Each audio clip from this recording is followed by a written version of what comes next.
Hi everyone, it's me! And today, let's watch this video together!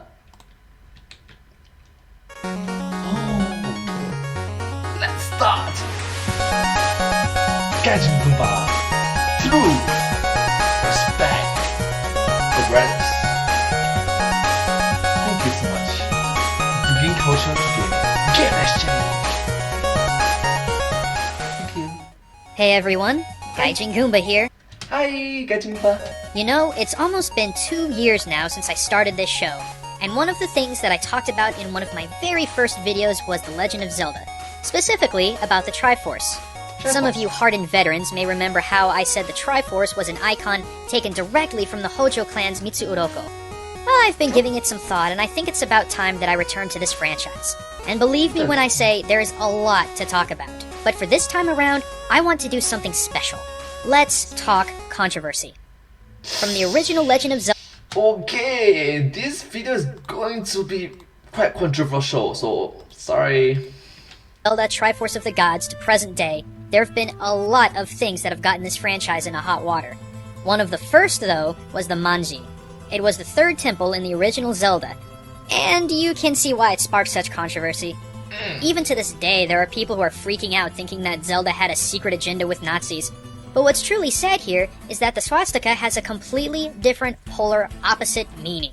What do I mean by that? I know that. Here's a brief history lesson.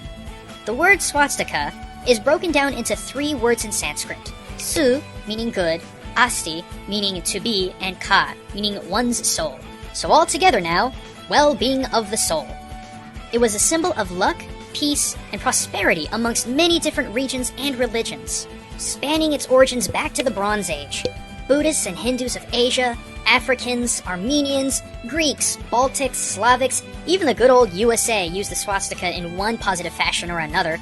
It was only until that goose-stepping came into play in the world that the symbol of peace, prosperity, and general goodwill was turned into a symbol of hatred, intolerance, and bigotry, which is a crying shame considering how worldly the symbol is and what it truly means.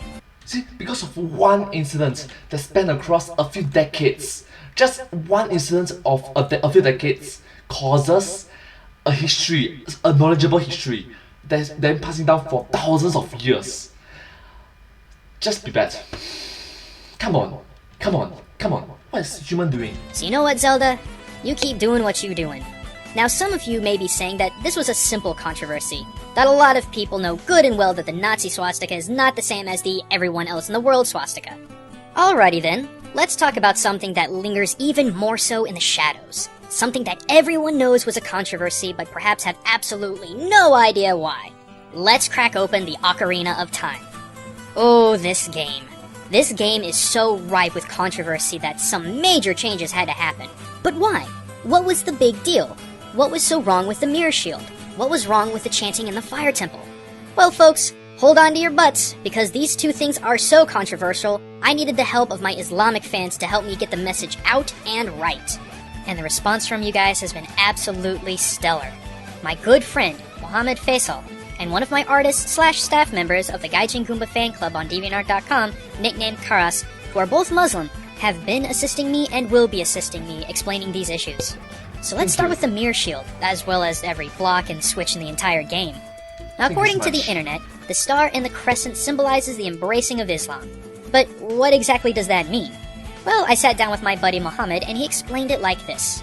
The whole idea of the crescent moon and stars comes from 2 very important things.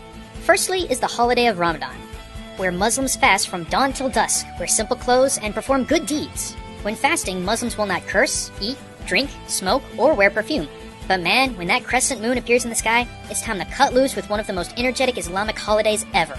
Eid al-Fitr, a super fun time of feasting and celebration with families, brothers, daughters, cousins, parents, everyone's having a good time. Kids also get a little bit of holiday money as well. The second source of the mirror shield's appearance can also come from the fact that the Islamic calendar's month usually ends on a crescent moon in the lunar cycle. If on the 30th no crescent moon is seen, the following 31st day will be the end of the month's cycle. What makes this reference all the stronger in Ocarina of Time is that the mirror shield not only has the crescent moon and star, but the whole shield looks like it's covered in a starry night when you first get it. That's just so cool, right? Anyway, a big thanks to you, Mohammed, for that info. Thank you so much. That's really nice of kind of you to say that. Thank you so much for teaching us. It's very educational. Thank you.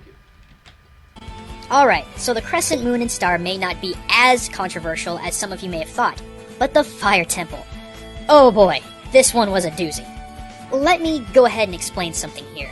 These air quote chants are part of a very important prayer in Islam called the Adhan, or call to prayer. How important is it? When I gave my helpers these audio files, they explained to me how utterly jarring and even sinful they felt as they heard it. Why? Because the call to prayer should be responded to by turning off all music and distracting sounds. To not do so would be ignoring the call. So to have music in any association with these words in the fire temple is highly, highly controversial. So what about the prayer itself? What does it mean? Well, I'm going to let Carlos explain the individual words and their meanings. I want this very important bit of information to be explained to you by a primary source. And I'm also going to go ahead and turn down the music out of respect for all of the people who hold these words so closely to their hearts. Alright, so music slowly go down. So Carlos, the floor is yours.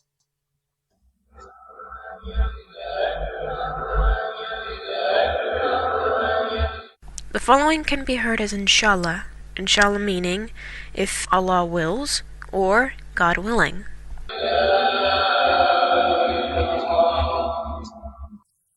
The first bit's a little hard to make out due to the echo. However, I can infer that the following is La ilaha illallah, meaning there is no deity but God, or there is no God but Allah.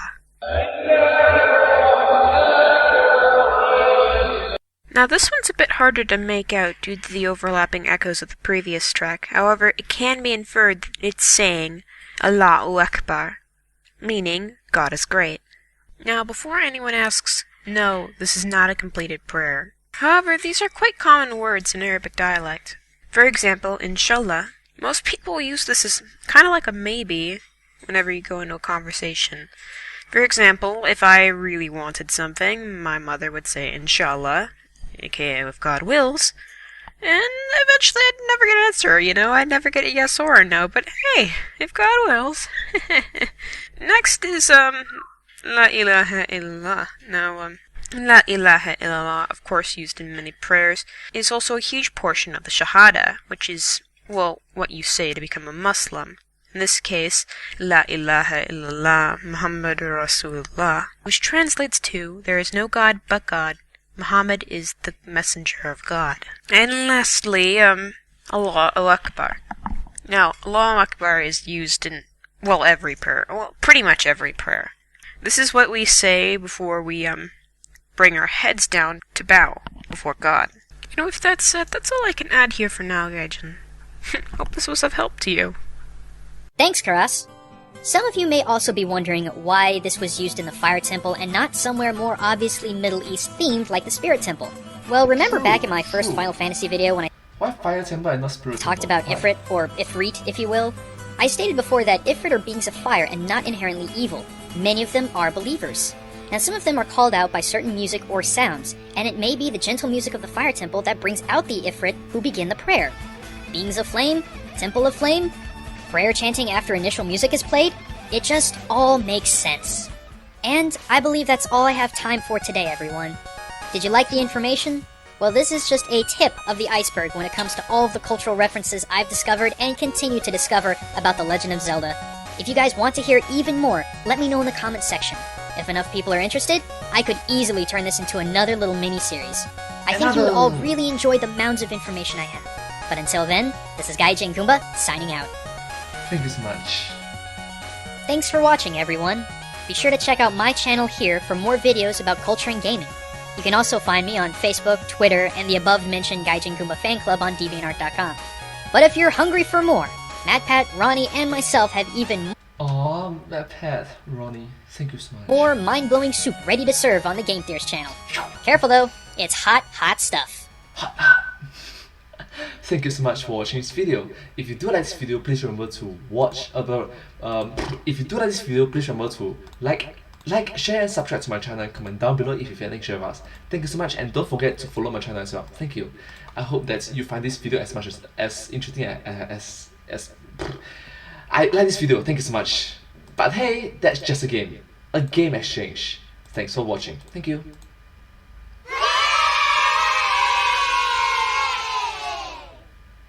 Oh gosh. Blah, blah, blah, blah, blah, blah.